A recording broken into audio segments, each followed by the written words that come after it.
Hi hello welcome to my mini blog. ಇವತ್ತು Sunday ಆಗಿತ್ತು. ನನಗೆ ಬೇಜಾರಾಗ್ತಿತ್ತು. ಫ್ರೆಂಡ್ಸ್ ಎಲ್ಲ ಒಂದೊಂದು ಕಡೆ ಹೊರಟೋಗಿದ್ರು. ಹಾಗೆ ನಾನು ನನ್ನ ಫ್ರೆಂಡ್ಸ್ ಇನ್ನೊಬ್ಳು ಇದ್ವಿ. ಹಾಗೆ ಸಂಡೇ ಬಜಾರ್ ಸುತ್ತಾಡ್ಕೊಂಡು ಅಲ್ಲಿ ಏನೇನಿದೆ ನೋಡ್ಕೊಂಡು ಬರೋಣ ಅಂತ ಜಸ್ಟ್ ಶಾಪಿಂಗ್ ಏನು ಮಾಡೋಕ್ಕಿರಲಿಲ್ಲ. ಹೋದ್ವಿ. ಬನ್ನಿ ಏನೇನಿದೆ ಅಂತ ನಿಮಗೂ ತೋರಿಸ್ಕೊತಾ ಹೋಗ್ತೀನಿ. ಇದನ್ನು ಸಂಡೇ ಬಜಾರ್ ಅಥವಾ ಚೋರ್ ಬಜಾರ್ ಅಂತಲೂ ಕರೀತಾರೆ. ಏಕೆಂದರೆ ಇಲ್ಲೆಲ್ಲ ಚೋತ್ಕೊಂಬಂದು ಮಾರೋದು ಇರುತ್ತೆ. ಇಲ್ಲಿದು ಯಾವುದಕ್ಕೂ ಗ್ಯಾರಂಟಿ ಇರೋಲ್ಲ. ಆಲ್ಮೋಸ್ಟ್ ಎಲ್ಲ ಸೆಕೆಂಡ್ ಹ್ಯಾಂಡಲ್ಸೇ ಇಲ್ಲೆಲ್ಲ ಇರೋದು. ಒಂದು ಸೈಡ್ ಅಂತೂ ಪೂರ್ತಿ ಸೆಕೆಂಡ್ ಹ್ಯಾಂಡಲ್ಸೇ ಇರೋದು. ಇದೆಲ್ಲ 50 ರುಪೀಸಿಗೆ ಮಾರ್ತಾಯಿದ್ರು.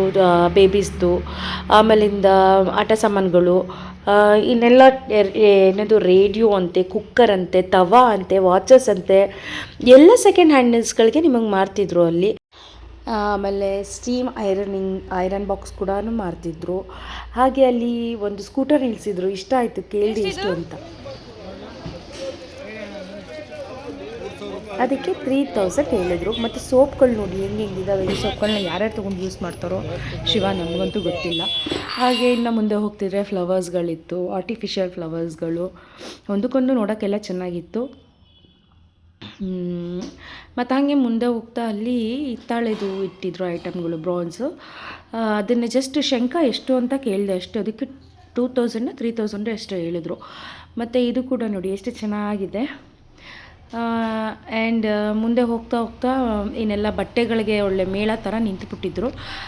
ಬಟ್ಟೆ ಏನೋ ಫ್ರೀ ಕೊಡ್ತಿರ್ಬೇಕು ಅಂತ ಅಂದ್ಕೊಂಡೆ ನಾನು. ಫ್ರೀ ಅಲ್ಲ, ದುಡ್ಡು ಕೊಟ್ಟೆ ತೊಗೋಬೇಕು. ಬಟ್ ಕಡಿಮೆ ರೇಟ್ ಇರುತ್ತೆ ಅಷ್ಟೇ. ಕುಕ್ಕರ್ಸ್ಗಳು ನೋಡಿ, ಎಲ್ಲ ಯೂಸ್ಡ್ ಕುಕ್ಕರು, ಯೂಸ್ಡ್ ತವಾಗಳು, ಅದೆಲ್ಲ ಸ್ಕ್ರ್ಯಾಚಸ್ ಆಗಿ ಒಟ್ಟೋಗಿರುತ್ತೆ. ಸ್ಟವ್ಗಳು ನೋಡಿ, 4 ಬರ್ನಲ್ ಅಂತೆ, 2 ಬರ್ನಲ್ ಅಂತೆ ಎಲ್ಲ ಇತ್ತು ಅಲ್ಲಿ. ಬಟ್ ಎಲ್ಲ ಸೆಕೆಂಡ್ ಹ್ಯಾಂಡಲ್ಸ್. ಇದು ಸ್ಲಿಪ್ಪರ್ಸ್ ಮಾತ್ರ ಚೆನ್ನಾಗಿತ್ತು. ಒಳ್ಳೆ ಬೇಬೀಸ್ಗಳ ಕಲೆಕ್ಷನ್ಸು ಕ್ಯೂಟಾಗಿತ್ತು. ಇಲ್ಲಂತೂ ನಾನೇನೋ ಫ್ರೀಯಾಗಿ ಕೊಡ್ತಿದ್ರೇನೋ ಅಂತ ನುಕ್ಕೊಂಡು ಹೋದೆ. ಬಟ್ ಬಟ್ಟೆ ಮೇಳ ಅಷ್ಟೇ. ಸಂಡೇ ಯಾವುದೂ ಓಪನ್ ಮಾಡಲ್ಲ ಅಂಗಡಿಗಳು ಅಲ್ಲಿ, ಶಾಪ್ಗಳು. ಸೊ ಎಲ್ಲ ಅಂಗಡಿಗಳ ಮುಂದೆ ಇಟ್ಕೊಂಡಿರ್ತಾರೆ ಇವ್ರುಗಳು. ಕ್ರೌಡಲ್ಲಿ ತುಂಬ ಅಲ್ಲಿ ಇಲ್ಲಿ ಅಂತೂ ಡ್ಯಾಶ್ ಮಾಡ್ಕೊಂಡು ಹೋಗ್ತಿರ್ತಾರೆ. ನಾವಂತೂ ನಮ್ಮ ಮೇಲೆ ಗಮನ ಇಟ್ಕೊಂಡು ಹೋಗಬೇಕು. ಅದೇ ಗ್ಯಾಪಲ್ಲಿ ನೋಡಿ ಪಾರಿವಾಳಗಳು ಎಷ್ಟು ಚೆನ್ನಾಗಿ ಹಾರಾಡ್ಕೊಂಡಿದ್ವು, ಅದನ್ನೊಂದು ಕ್ಯಾಪ್ಚರ್ ಮಾಡಿದೆ. ಆಮೇಲೆ ನೋಡಿದೆ ಪ್ಯಾಂಟ್ಗಳನ್ನೆಲ್ಲ. ನನಗೆ ಯಾಕೋ ತೊಗೋಬೇಕು ಅಂತ ಮನಸ್ಸಾಗಲಿಲ್ಲ. ಮುಂದೆ ಹಾಗೆ ನೋಡಿಕೊಂಡು ವಾಪಸ್ ರಿಟರ್ನ್ ಆಗೋಣ ಅಂತ ಮತ್ತೆ ಯೂ ಟರ್ನ್ ಹಾಕಿದ್ವಿ. ಸೊ ಅಲ್ಲಿ ಮತ್ತೆ ಲೆದರ್ದೆಲ್ಲ ಮಾರ್ತಿದ್ರು. ಇದನ್ನೇ ಕೇಳಿದೆ ಎಷ್ಟು ಅಂತ. ಇದು ಓನ್ಲಿ 100 ರುಪೀಸ್ ಅಂತೆ. ಚೂಡಿದಾರ್ ಸೆಟ್ಟು ಸೈಜಸ್ಗಳನ್ನ ಕೇಳಿದೆ ನಾನು. XL ಎಲ್ಲ ಇದ್ವು. ಹಂಗೆ ಮುಂದೆ ಬರ್ತಾ ಇದೆಲ್ಲ ನೋಡಿ, ಎಲ್ಲ ತುಕ್ಕಿಡ್ದಿರೋದು. ಇದು ಯಾವ್ಯಾವ ಐಟಮ್ಗೆ ಯೂಸ್ ಮಾಡ್ಕೋತಾರೋ ಗೊತ್ತಿಲ್ಲ.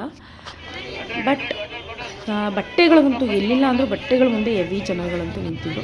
ಅದೇ ಇನ್ನೊಂಚೂರು ಮುಂದೆ ಬಂದರೆ ಇಲ್ಲಿ ಡಾಕ್ಟ್ರ್ ಇದ್ದರು. ಅಲ್ಲಿನ ಡಾಕ್ಟರು. ಅವ್ರ ಮುಖ ಕಾಣಿಸೋದು ಬೇಡ ಅಂತ ಬ್ಲರ್ ಮಾಡಿದ್ದೀನಿ. ಅಲ್ಲಿಗೇನೋ ಅದು ಕ್ಯಾಪ್ ಹಾಕಿಸ್ಕೊತಾಯಿದ್ರು, ಸಾರಿ ಬೆಳ್ಳಿ ತುಂಬಿಸ್ಕೊತಾಯಿದ್ರು, ಸಿಮೆಂಟೋ ಬೆಳ್ಳಿನೋ ಏನೋ ಸಮಥಿಂಗ್. ಕೇಳಿದೆ ನಾನು ಏನಿದು ಅಂತ. ನಾನು ಏನದು ಉಳ್ಕಲ್ಲಾಗಿತ್ತಲ್ಲ, ಸಿಮೆಂಟ್ ತುಂಬಿಸ್ತಾ ಇದ್ದೀನಿ ಅಂತ ಅಂದರು. ಸೊ ಅದನ್ನು ಮುಗಿಸ್ಕೊಂಡು ಹಿಂಗೆ ಮುಂದೆ ನೋಡಿಕೊಂಡು ಗಾಡಿ ಪಾರ್ಕಿಂಗ್ ಮಾಡಿರೋ ಕಡೆ ಹೋದ್ವಿ. ಸೊ ಗಾಡಿ ಪಾರ್ಕಿಂಗ್ ಎಲ್ಲ ತಗೊಂಡು ಹಾಗೆ ಬರ್ತಾ ಗಾಡಿಲೇ ಒಂದಷ್ಟು ಎಷ್ಟಾಗುತ್ತೆ ಅಷ್ಟು ಕ್ಯಾಪ್ಚರ್ ಮಾಡ್ಕೊಬಂದೆ. ಬಿಕಾಸ್ ನನಗೆ ಭಯ, ಎಲ್ಲಿ ಮೊಬೈಲ್ ಕಿತ್ಕೊಂಡು ಹೊಟ್ಟೋಗ್ಬಿಡ್ತಾರೋ ಅಂತ. ಚೋರ್ ಬಜಾರ್ ಅಂತ ಅಂತಾರಲ್ವ ಸಂಡೇ ಬಜಾರು, ಯಾಕೆ ಗ್ರಹಚಾರ ಕೆಟ್ಟು ಕಿತ್ಕೊಂಡು ಹೋಗ್ಬಿಟ್ಟಾರು ಅಂತ ಹೇಳ್ಬಿಟ್ಟು ನಾನು ಜಾಸ್ತಿ ಫೋನ್ನ ಈಚೆ ತೆಗಿಯೋಕ್ಕೆ ಭಯ ಪಡ್ತಿದ್ದೆ. ಇಲ್ಲಿ ನೋಡಿ ಹಾಗೆ ಫ್ಯಾನ್ಸ್ಗಳು, ತಪ್ಪಲೆಗಳು, ಎಲ್ಲ ಇಂಥವೇ ಐಟಮ್ಗಳು. ವೇಸ್ಟೇಜ್ ಏನು ಅಂತ ನನಗಂತೂ ಕೆಲವೊಂದಂತೂ ಅರ್ಥ ಆಗಲಿಲ್ಲ. ನಮಗೆ ಗೊತ್ತಿಲ್ಲ ಅದು ಏನಕ್ಕೆ ಯೂಸ್ ಮಾಡ್ತಾರೋ ಅಂತ. ಬಟ್ ಯೂಸ್ ಮಾಡೋರು ಗೊತ್ತಿರುತ್ತೆ. ಮುಂದೆ ಬರ್ತಾ ಹೀಗೆ ಐಟಮ್ಸ್ಗಳು ಉದ್ದಕ್ಕೂ ಇಟ್ಕೊಂಡಿರ್ತಾರೆ ಪೂರ್ತಿ. ಸಂಡೇ ಒಂದಿನ ರಜೆ ಇರೋದ್ರಿಂದ ಅಲ್ಲಿ. ಆಮೇಲೆ ಮುಂದೆ ಬರ್ತಾ ಇನ್ನೊಂದು ಅಲ್ಲಿ ಗಾಡಿ ನಿಲ್ಸೋಕ್ಕೂ ಜಾಗ ಇರೋಲ್ಲ. ಗಾಡಿ ನಿಲ್ಲಿಸ್ಬಿಟ್ರಂತೂ ತೆಗ್ಯೋಕ್ಕಂತೂ ಇನ್ನೂ ಜಾಗ ಇರೋಲ್ಲ. ಹಂಗೆ ಮಾಡಿ ಇಟ್ಬಿಡ್ತಾರೆ. ಫಸ್ಟ್ ಹೋಗಿ ಗಾಡಿ ನಾವು ಹಾಕ್ಬಿಟ್ರೆ ನೋಡಿ ಪಾರ್ಕಿಂಗ್ ಮಾಡಬೇಕು ಅಷ್ಟೇ. ಸೊ ಇದಾಗಿತ್ತು ನಂದು ಇವತ್ತಿನ ವ್ಲಾಗ್. ನಿಮಗೆ ಇಷ್ಟ ಆದರೆ ನನ್ನ ಚಾನಲ್ನ ಸಬ್ಸ್ಕ್ರೈಬ್ ಮಾಡಿ, ಲೈಕ್, ಶೇರ್, ಕಮೆಂಟ್ ಮಾಡಿ. Thank you. Bye, love you all.